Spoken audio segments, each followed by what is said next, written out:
और तुम सोच रहे हो किसी के घर का चिराग बुझाकर तुम्हारे को खुशी से त्योहार मनाने देंगे? तो ध्यान रखना, ईद के दिन उत्तम नगर में दोबारा होली मनाई जाएगी। जिस जिहादी जिस सुअर के बच्चे में हिम्मत हो ना, रोक लेना। इंशाअल्लाह बड़ी तादाद में ईद की नमाज अदा की जाएगी। खूनी ईद होगी, मुसलमानों का सफाया कर दिया जाएगा और दिल्ली पुलिस चुपचाप मूक दर्शक बनकर बैठी है। भाई किस चीज का इंतजार कर रहे हो? जिसमें हनुमान जयंती हो तो साहब मस्जिद के बाहर नाचना है, बड़ा बड़ा डीजे बजा बजा के सताना है लोगों को। क्रिसमस हो तो चर्च में जाकर उत्पात मचाना है, तोड़फोड़ करनी है। दोस्तों, क्या आपको लगता है कि भारत के मुसलमान जितने भी हैं उनका भारत में रहना एक अपराध है? बहुत जल्द क्या मुसलमानों का भारत के अंदर सांस लेना अपराध बना दिया जाएगा? आज इसी बारे में मैं इस वीडियो में आपको बताने वाला हूं कि किस तरीके से मुसलमानों का उनका नाम देखकर उनको सताया जा रहा है, उनके खिलाफ आपत्तिजनक बयान दिए जा रहे हैं और मुसलमानों को गालियां दी जा रही हैं और मुसलमानों की ईद खराब करने की धमकी दी जा रही है।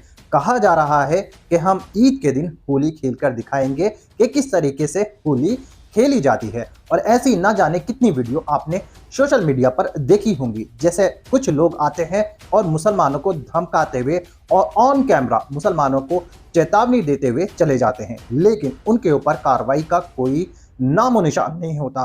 अगर कोई मुसलमान कहीं भी अपना कुछ भी बयान देता है तो उसके ऊपर फौरन कार्रवाई कर दी जाती है। अब ऐसी ना जाने कितनी वीडियो सोशल मीडिया पर है जहां पर उसका नाम देखकर उसका धर्म पूछा जाता है और उसके बाद उसको सताया जाता है। और आपने ऐसी वीडियो देखी होगी कि कुछ लोग एक दुकान पर पहुंचते हैं और दुकान मालिक का नाम पूछकर उसका दुकान का नाम बदलने के लिए कह डालते हैं और वहां पर आपत्तिजनक बयान देते हैं और उस मुसलमान को गालियां देते हैं। दोस्तों, आज जो मैं आपको इस वीडियो के अंदर बताने और दिखाने वाला हूं वो सुनकर आप हैरान हो जाओगे और आप सोचने पर मजबूर हो जाओगे कि ये जो दौर है किस तरीके से कुछ लोगों के द्वारा नफरत का दौर बना दिया गया है, किस तरीके से कुछ लोग समाज के अंदर नफरत घोलने का काम कर रहे हैं। आज का ये वीडियो देखकर आपको बेहद हैरानी होने वाली है।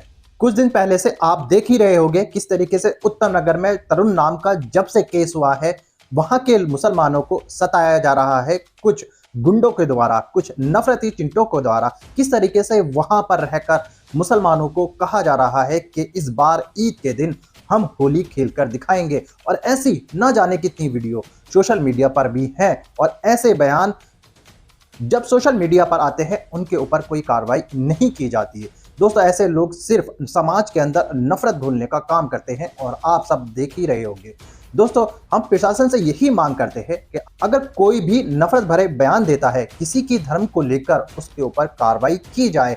अगर कोई इस तरीके से समाज के अंदर जहर घोलता है, नफरत फैलाता है, उसके ऊपर कड़ी से कड़ी कार्रवाई की जाए। क्योंकि दोस्तों, ऐसे लोग समाज के लिए, हमारे समाज के लिए सही नहीं है। हमारे समाज को ये लोग गंदा कर रहे हैं। दोस्तों, इनके ऊपर कड़ी से कड़ी कार्रवाई होनी चाहिए और किसी को हक नहीं है कि कानून को वो अपने हाथ में ले। जिस तरीके से ये लोग सबके सामने ऑन कैमरा कानून को अपने हाथ में लेकर मुसलमानों को धमकियां दे रहे हैं और गंदे गंदे कमेंट पास कर रहे हैं। और आप सबने देखा ही होगा प्रोटेस्ट के नाम पर किस तरीके से मुसलमानों के खिलाफ आपत्तिजनक नारे लगाए जा रहे हैं।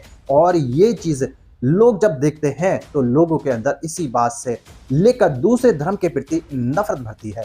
ऐसे लोग समाज में रहना खतरनाक है। इनको फौरन तौर पर जेल में डाला जाए और इनके ऊपर सख्त से सख्त कार्रवाई की जाए। कोई भी हो, किसी को भी हक नहीं है वो कानून को अपने हाथ में ले।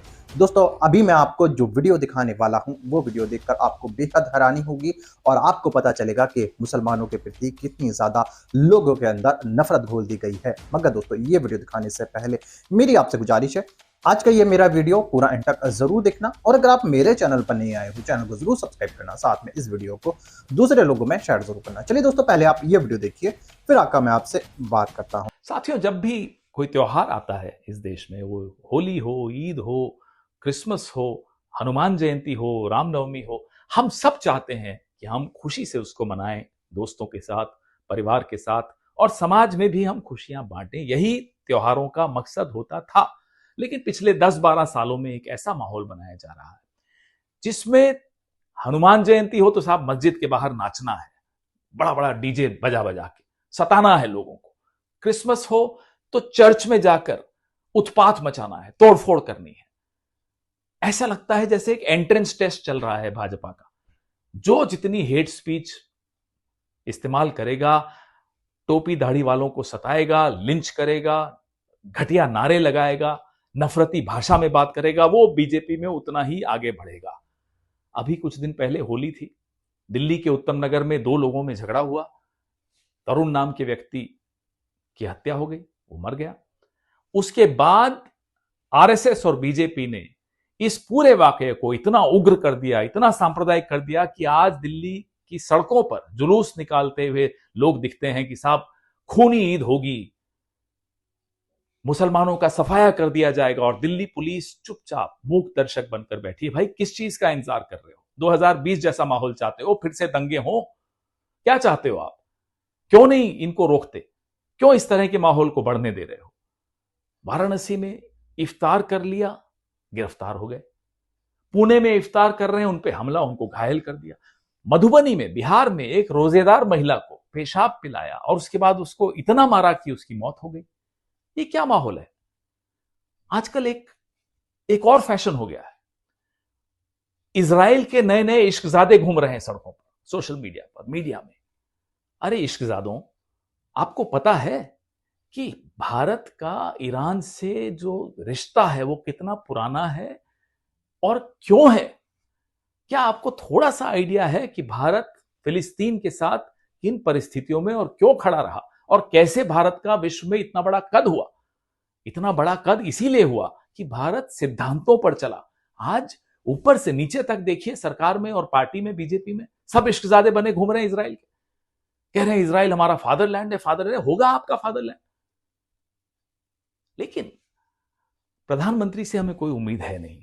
ये जो आरएसएस ने नफरत के बीज बहुत सालों से बोए हैं, अब वो बहुत बड़ा वृक्ष बन गया।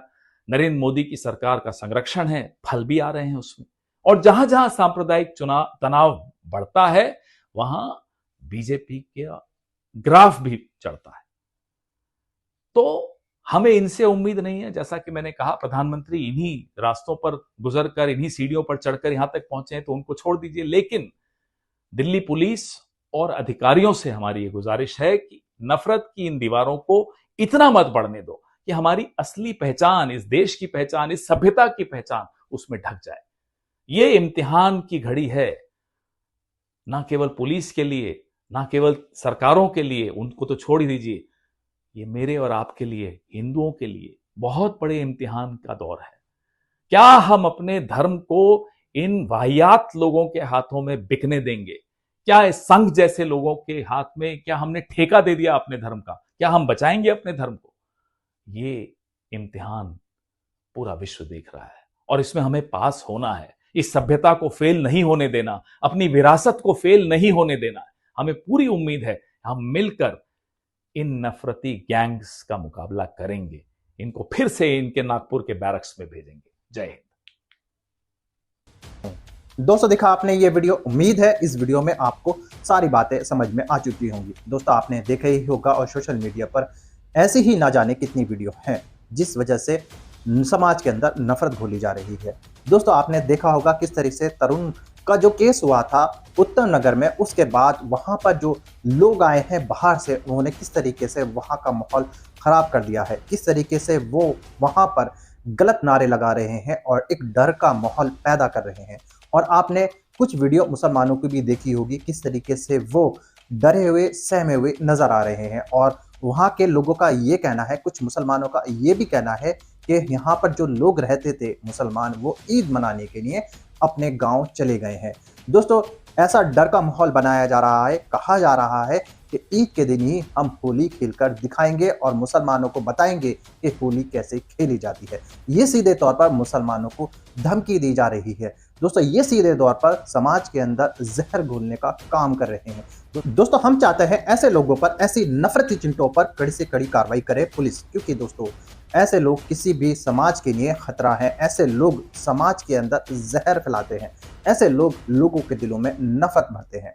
दोस्तों, ऐसे लोगों को आज़ादी नहीं मिलनी चाहिए। जो भी इस तरह के बयान दे, चाहे वो किसी भी धर्म से हो, चाहे वो कितना ही बड़ा ताकतवर आदमी हो, उसको जेल की सलाखों में होना चाहिए। किसी को हक नहीं है कानून के हाथ में लेने के लिए। दोस्तों, आपने इस वीडियो में सुना ही होगा कि कुछ सालों से किस तरीके से मुसलमानों के प्रति नफरत भर दी गई है, किस तरीके से मुसलमानों को कुछ सालों से सताया जा रहा है।